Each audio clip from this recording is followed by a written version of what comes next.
Welcome to the No Sugarcoating Podcast. I am Amber Romaniuk, emotional eating, digestive, and hormone expert. I am also the founder of amberapproved.ca. I support professional women achieve optimal health through mindful eating, self-care, and overcoming self-sabotage with food. This podcast provides the honest truth on what you really need to create body freedom.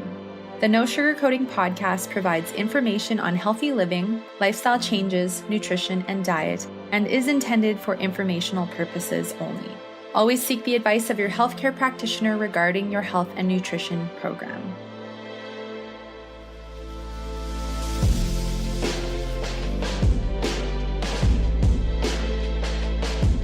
Hello, everybody. Welcome to episode 175 of the No Sugarcoating Podcast. This week, I am talking about understanding what your digestion says about your health, how emotional stressors impact digestion, and action steps to take to support digestion. And I'm really excited because I am going to be sharing a bit more information on this over the next upcoming weeks. And so I will tell you a bit more once I dive into the first topic. Let's go right into the show notes, which you can find at amberapproved.ca/podcast/175. A friendly reminder to subscribe to the No Sugarcoating Podcast on all podcast apps. You can click the link in the show notes. As well, you can listen to all episodes at amberapproved.ca/podcast. So thank you to everyone who entered the giveaway. The winner will be announced and contacted shortly. So if you are the winner, you will get an email from me. And again, thank you for everyone who entered. Got some really nice reviews and some people emailing me, sharing what inspired them about the podcast. So thank you again for participating and for sharing what you're liking about the podcast and what you're learning. I really, really, really appreciate it. So are you ready to be done with emotional eating? Are you ready to build a healthy, happy digestive system? Perhaps be free of your food cravings, build a healthy relationship with food, to learn how to accept your body, and to end all the dieting, the quick fixes, and the extreme exercise. Perhaps you are saying, I know what to do, it's just that I'm not doing it, which is such a story I hear so many people say. And then I always reflect upon, what does it cost you financially, emotionally, and physically to keep not taking action or to keep doing the same things over and over and getting the same results and having it drive you crazy? I often find it ends up costing people less in all areas to take a different approach that will provide you with the transformation you are seeking with your health, your well-being, your body, and your relationship with food. And that is because you don't have to diet, you don't have to calorie count, you don't have to do anything extreme. You can kick all that to the curb. And you can really learn how to listen to your body and focus on getting healthy physically, mentally, and emotionally. So this is the last week that I'm offering my self-love savings on 1 year and 6-month coaching programs. So be sure to email me at info@amberapproved.ca to book your 30-minute body freedom call to talk more about how getting support can help to transform not only your health and well-being, but every area of life. Again, that's info@amberapproved.ca. with the subject line coaching sale. And if you're wondering if you're struggling with emotional eating, you can take my emotional eating quiz or you can watch my emotional eating video series. They're both available and you can click the links below in the show notes to watch them and access. Make sure you're following me on Instagram, the name Amber Romaniuk, as this is where I share a lot of health tips, emotional eating inspiration, recipes, Instagram stories, lives, and more. Again, that's at Amber Romaniuk. So thank you again for all the reviews and wonderful ratings. I appreciate all the love. If you'd like to leave a review to support the podcast, it is a great way to do so. How do you do that? Well, on your phone or computer, you go to podcasts and search for the No Sugarcoating Podcast. Even if you're subscribed to me, you'll need to find the show in this way. Once you're on my main page, you can click on reviews, write a review in purple, give me 5 stars if you like, and write a little something. Or you can go to amberapproved.ca/review and it will take you to the page where you can follow the steps that I just shared. If you have questions, you can submit them to nosugarcoatingpodcast@gmail.com. I please ask that questions are no more than 150 words in length, as health histories need more support and one-on-one coaching would probably be a better fit. And if you're finding a specific eating style isn't working for you, you're struggling with emotional eating, food addiction, digestive issues, inflammation, perhaps you suspect your hormones are off, perhaps you are struggling with self-care and making yourself a priority and you continue to fight with your weight and the diet mentality. Well, my friends, these are all of the topics that I will continue to talk about to help you with habits and mindsets to set you on a different path. So you're definitely in the right place. So welcome. And if you're, you've been listening to this podcast for a long time, thank you so much for listening. Amber Approved offers private coaching for hormonal imbalances, weight loss and digestive issues, emotional eating, and more. Contact Amber at amberapproved.ca to book your 30-minute complimentary consultation today. So, understanding what your digestion says about your health. Again, I'm really excited to share a series of podcasts coming up about your digestive and hormone health and how that pertains to your emotional and physical health, which of course includes your cravings, blood sugar, weight, and emotional eating. So really tying it all together because everything is so connected. And I find digestion can be so vulnerable, especially if you're experiencing a lot of discomfort and bloating and you don't feel good in your clothes and you can't do up your pants. Like this has a huge impact on your emotional well-being, and often people get very frustrated with their body when they get these symptoms, which usually then makes the symptoms worse. So one of my goals of sharing this with you through the next few weeks with digestion and hormones is hopefully that you can start to make some peace with your body. And perhaps for you, it's that you have been struggling with this for a long time and you finally realize you want to get some help with it. So I really believe that the digestive system is such a valuable part of your body and your health. And I feel like the more symptoms the digestive system is giving you, that's to me a sign that the health is out of balance and the body is out of balance. And to me, symptoms are a means of our body's way of communicating with us and telling us something isn't right. Can you please pay attention and do something about it? So I think it's very powerful that we experience symptoms and that our body can communicate to us. It's that we need to shift the way that we observe the symptoms and what we do about them, because often when people get symptoms, they just get like really frustrated and angry with their bodies and want to punish or sabotage even more with like emotional eating. As an example, I've had many clients, and I used to do this myself. If I got bloated, I'm like, well, I'm already bloated, so I might as well just go and binge. I might as well just go and emotionally eat because I'm already having the symptoms. So what's the point in, continuing to diet or try to do good things for my body? And that what's the point, or that sabotaging mentality would only make the symptoms worse. Versus now, if I get a digestive symptom, which happens only very rarely, I get curious and go, okay, why do I think that I'm experiencing that symptom? Is it something I ate? Is it physical? Is it emotional? And I actually, with compassion and love, look at it and connect with my body. Okay, I know it takes time to get to that point, but it's with practice, potentially getting support, and being willing to look at your body with a different perspective and a different approach, that we can build this connection and see these symptoms in a different way. It is so important to have balanced digestion to support your optimal health. I cannot express this enough. So if you want to have really good energy, if you want to have really good mental clarity, really good memory, if you want to absorb your nutrients properly and have balanced hormones and have balanced blood sugar and less cravings, digestion is a part of all of those things. So I often find that the digestive system is referred to as the second brain of the body, and it's a very vital part of your immune system.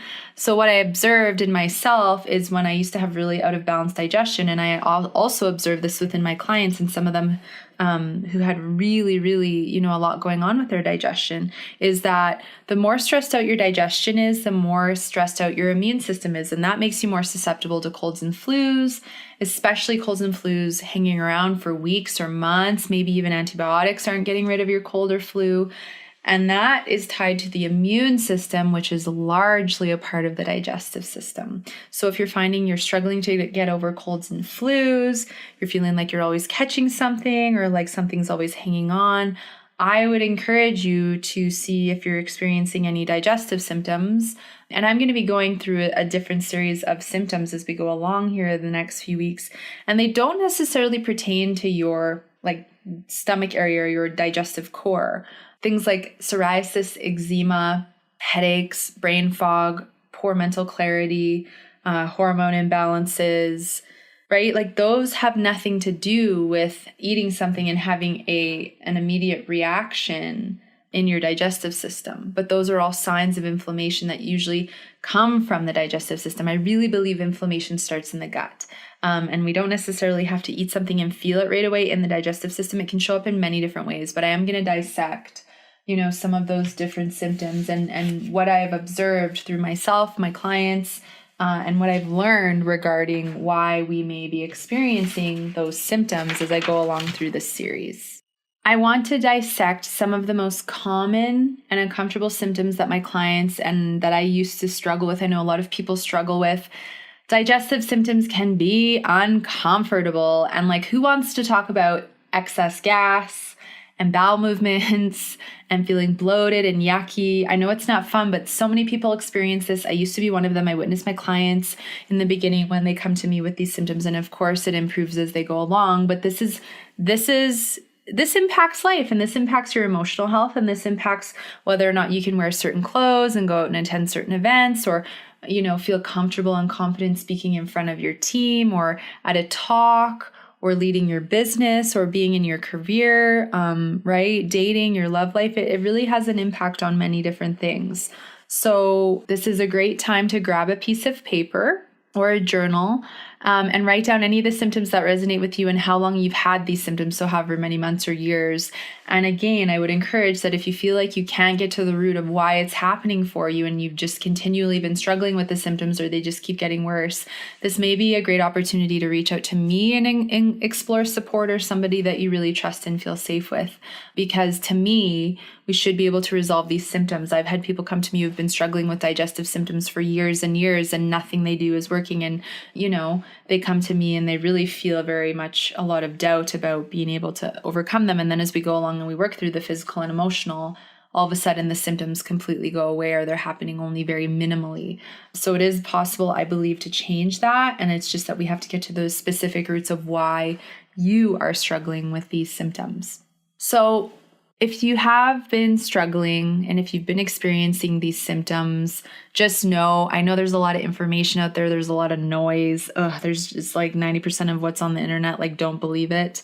I'm here to really help you navigate through all the noise and information that may not be accurate. And I know everyone has their own opinions and their own viewpoints, but this is an area where I really specialize because I went through such a battle with my digestive system because of all the emotional eating and all the negative self-talk and self-hate that I had toward my stomach, because I never had a flat stomach and I always wanted that. So I hated and rejected my stomach.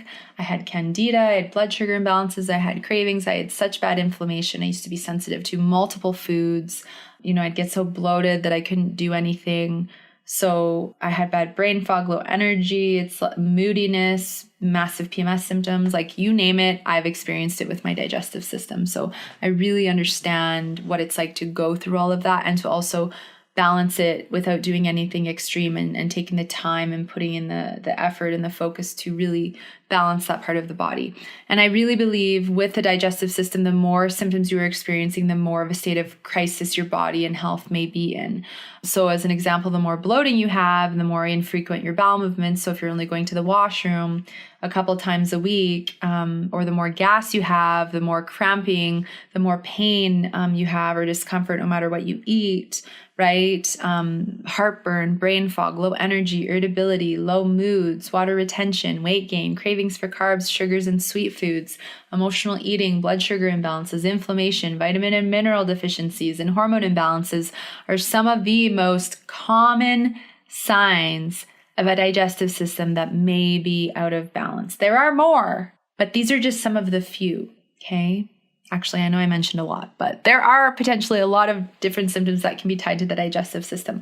So today I'm going to dissect 3 symptoms and some of the reasons you may be experiencing. And then next week, I will continue to dissect some different symptoms that may not, again, be directly connected to your digestive system as in having a symptom in the digestive system, but other symptoms that may be being fueled or created or impacted because your digestion is out of balance. And some people say to me, I don't have any digestive issues. I've got a steel gut or I've got an iron gut, but then they have arthritis or autoimmune issues and they're getting sick all the time and they have headaches and they have skin issues.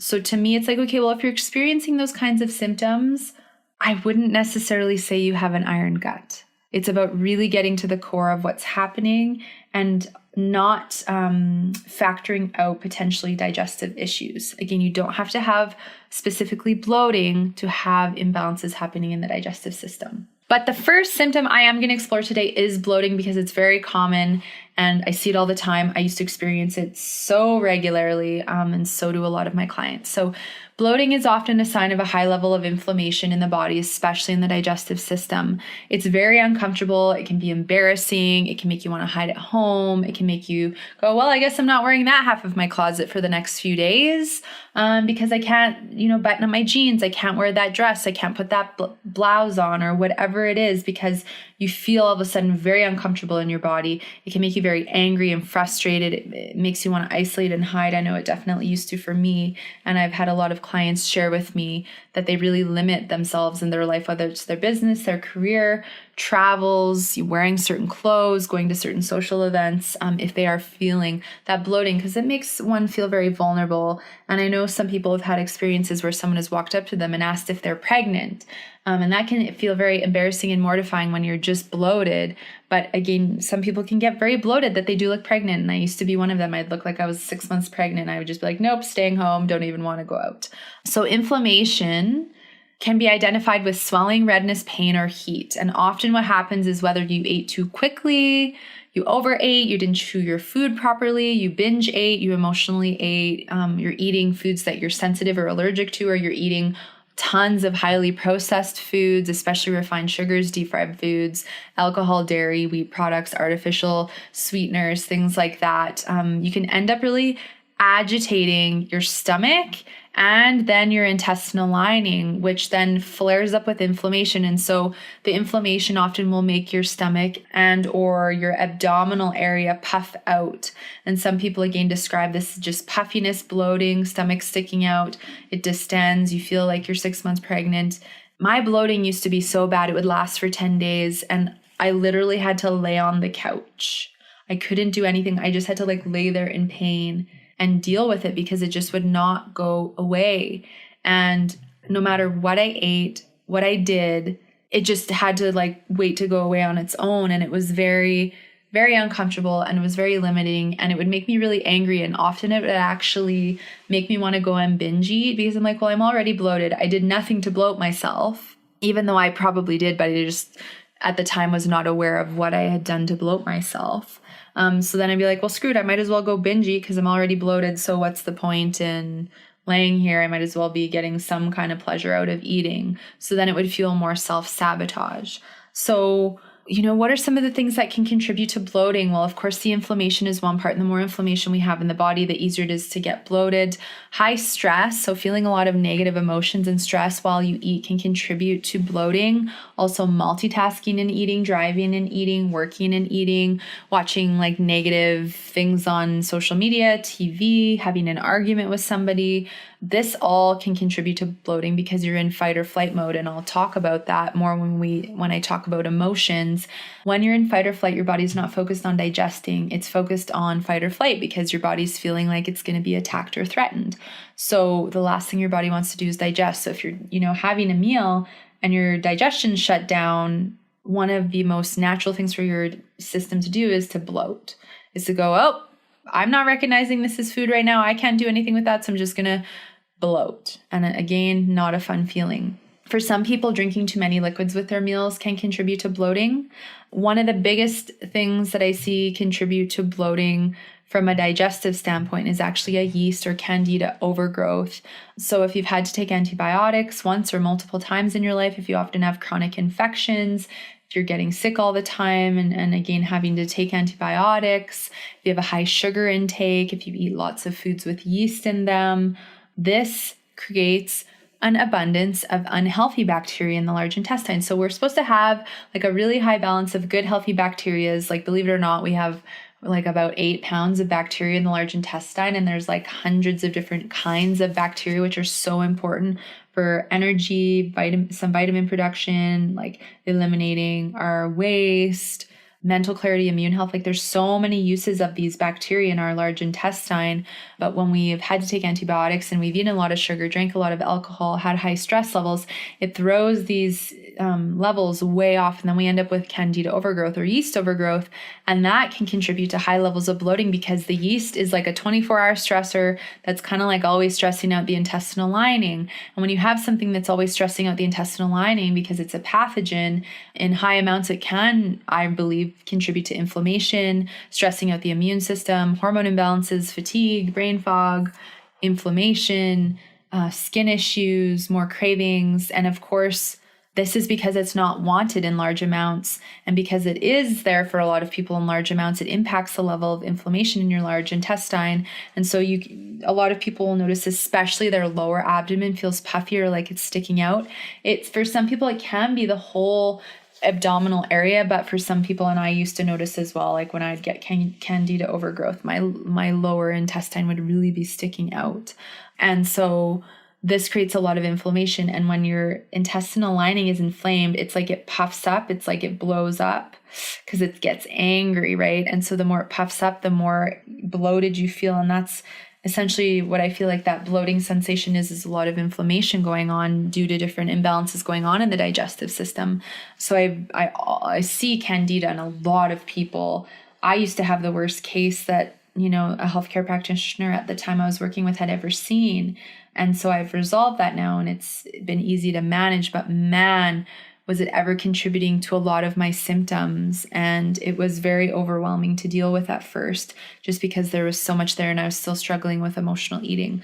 So another reason why I find people get bloated is because they overeat, or they're binge eating, or emotionally eating. And of course you get too full, and that leads to bloating and discomfort and pain. And then all you feel like you can do is lay on the couch and just feel uncomfortable and wait for that to go away, which sometimes can take hours or days. Even for some people, it can take a week or two, depending on how severe your emotional eating is. Another common symptom, so symptom number 2 that I see a lot of people struggle with, is a lot of gas, excess gas. And it's embarrassing. Like, no one wants to talk about gas or tooting, or like by accidentally letting one out when you're out in public or around people. So this can really make a lot of people want to hide or not go out in public because they're just too concerned of something happening and it obviously being embarrassing. And I so feel for you. So I often find that the gas or the excess gas comes from the, poor digestion, the inability for you to break down your food properly, starting in your stomach. And as it goes through the digestive tract, if it's in too big of particles, and it's not broken down properly, that can really contribute to that excess gas because it impacts the way that those bacteria in your large intestine can properly take what it needs from your food and, have it be eliminated from the body. So for me, a big part of this is actually yeast overgrowth again. So essentially what happens is the yeast that I was talking about with the candida, it's candida or yeast, same thing. But yeast feeds off of sugars, alcohol, foods containing yeast, and mold. Okay. So what ends up happening is when you're eating a lot of foods that contain those things, these foods feed the yeast, and the byproduct of yeast, or the byproduct of eating that food, is gas. And then you end up feeling gassy and you're having excess gas because what's happening is you keep feeding the yeast, and the byproduct that the yeast produces is the gas. And when you have like an abundance of yeast in your large intestine, the gassier you get more gassy. So if you find you just keep getting more and more and more gassy, it's probably because your digestion is declining more and more and more, and you continue to have a bigger overgrowth of candida or yeast in your large intestine. And I know I've worked with different people and just had people close to me who it's like, we'll go in and clear everything out. And then they're like, wow, the gas goes away. And then if for some reason they fall back into emotional eating or have to take antibiotics, then all of a sudden they're like, oh my gosh, my gas is back and I'm really gassy. And the more sugars I eat and the more, breads and dairy and things like that I'm eating, the gassier I'm getting. So then it's a matter of, okay, we have to go in and deal with that again and clear it out.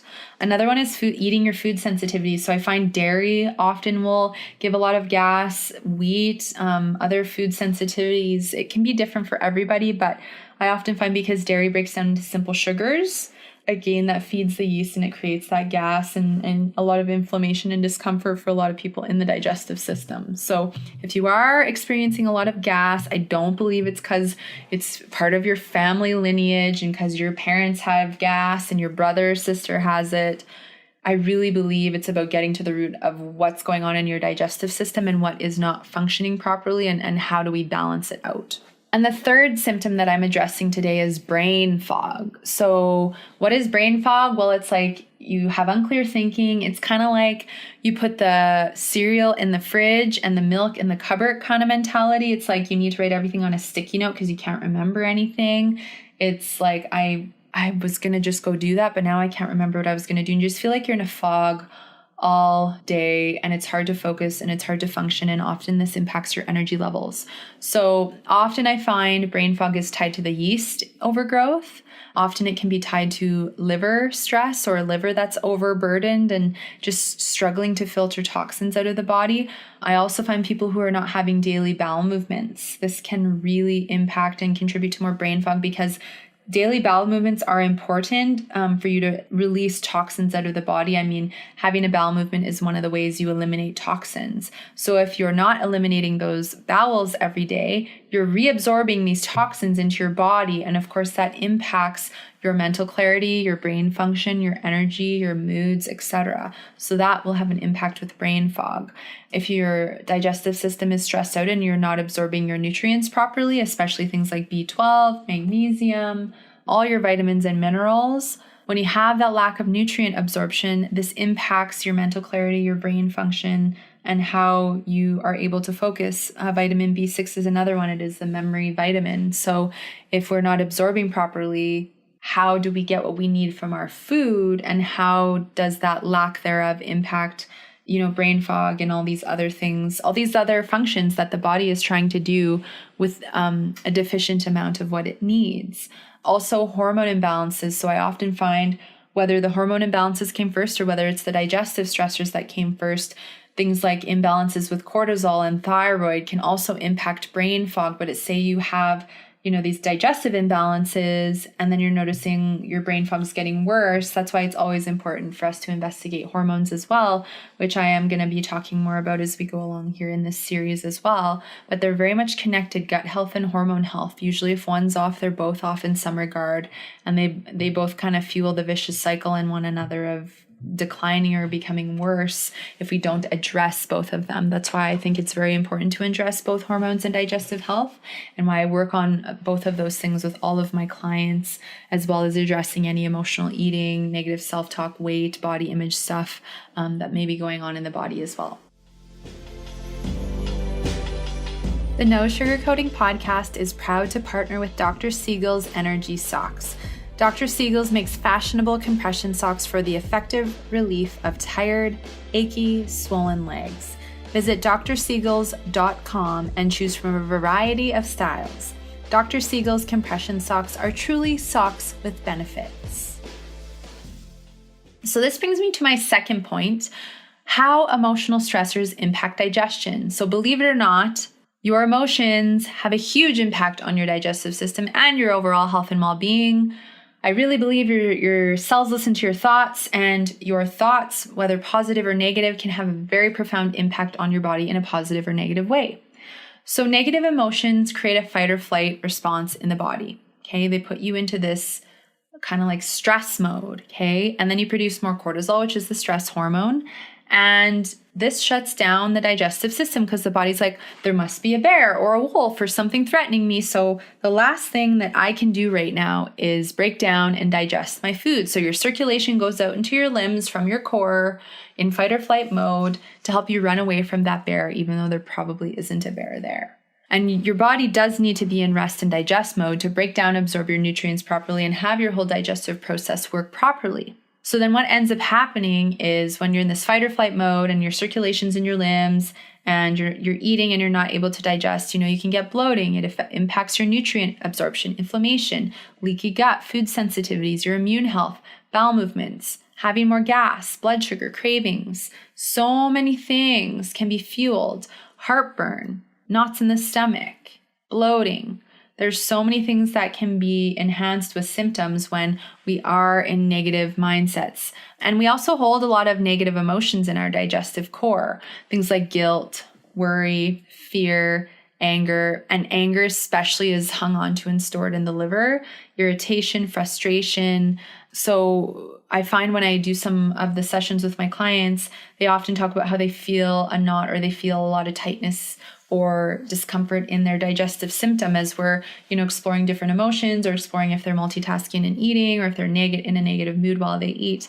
And it totally makes sense because with all this stress going on in the digestive system is shutting off and fight or flight is taking over. So it becomes very difficult to eat and digest properly when that's happening. And this is something else, and I think this is very profound. And I find a lot of women that I connect with hate their stomach.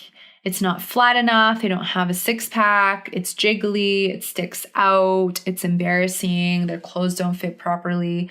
So in essence, they are rejecting this very important part of themselves. And I really believe that also shuts down the digestive system. And I also believe it makes that part of the body not feel safe. So now that whole abdominal, that part of the body wants to hang on to extra protection or weight in that area because you are rejecting that part of yourself because you're going, you're not good enough. You don't have a six-pack. Your stomach isn't flat enough. I don't like it. I hate it. And you're getting angry at that part of you when that part of you is going, okay, there's stress going on. I don't know what else to do. So I guess I'm just going to put on protection because I don't feel safe. I can so relate. I've spent like the first 20, 25 years of my life rejecting my stomach because everyone has a different body type. And I always have just a tiny little bit of lower abdominal protection. And I used to think that was not acceptable. I need to have a six-pack. I need to have a flat stomach to be loved and all that stuff. And no matter what I did and no matter how thin I got, I still had that. And I was still angry and rejecting that part of me. And of course, I had so many digestive issues. And part of that was tied to the binge eating. But I think part of it was tied to all the negative self-talk and how much I reacted in a negative way to my digestive system. And, when I started to work on overcoming the emotional eating and working on food sensitivities and balancing my digestion, it wasn't, that foods were now puffing my stomach up or making me bloated. It was when I got angry at my body. It's when I got frustrated or had really negative emotions that I was experiencing that was what would make me bloated and make my stomach puff out. So I really think that there are both physical and emotional contributors to these symptoms, that it's not just physical, it is so emotional. I witnessed this personally with myself, with my clients, other people around me, that when they react or are certain mindsets and experiencing certain emotions, their physical symptoms get worse. I fully believe it's connected. I see it all the time. I think it's a really great opportunity for us to open up and address both sides because it's only going to support your health and well-being in a more holistic and well-rounded way. So it's very impactful. And I can tell you that with time and with, digging deep and addressing the root causes, you don't have to keep struggling with your digestive issues. You don't have to keep fighting with your body. You don't have to keep rejecting your stomach. You don't have to keep, struggling with emotional eating or feeling like you have to hide because you're bloated or you have gas and these things are happening. There are so many great opportunities to resolve these things and to minimize your symptoms. So this brings me to my last point, which is action steps to take to support your digestion. First, it's to be aware of if you are getting symptoms. If you are, write them down. Next, stop multitasking while you eat. Stop and chew your food properly. Put your fork down between bites. Stop driving and eating. Stop working and eating. Take your lunch break. Take your snack break. Shut off technology. Give yourself the time and make yourself the priority. You're worth it. And if you're fighting and resisting to stop because you think you have to multitask and go, I would highly encourage you to reach out because this is all about self-worth and not feeling good enough to take the break because you have to people please and you have to prove to everyone else that you're good enough. But what happens is it's costing you your health and your digestion, and that's something we would definitely want to work on. Breathe before you eat and while you eat. This helps calm your nervous system down. Drink some liquids away from your meals. Don't drink all your liquids with meals. Do regular self-care. Slow down your schedule, because if you literally look at your schedule and it makes you want to cry, that's going to stress out your digestive system. So those are some things you can get started with. Again, if you are struggling or you think you may be struggling and it just doesn't seem to be getting better, this is a great opportunity to get support and have your digestion thoroughly assessed. I have specific tools that I use to assess people's digestion, and I've worked with hundreds of women on balancing their digestion. So I often know the common symptoms and what's going on for people and what we do need to do to get to the roots and have you have relief and freedom from those symptoms. So I hope you've enjoyed today's episode. The show notes can be found at amberapproved.ca /podcast/175. Remember, there is no better time than the present to take action on your health and a happy digestive system. So take action now. Have a wonderful day. Happy spring. That's coming here soon too. Have a wonderful day and a great week. And I will look forward to a whole new podcast with you next week.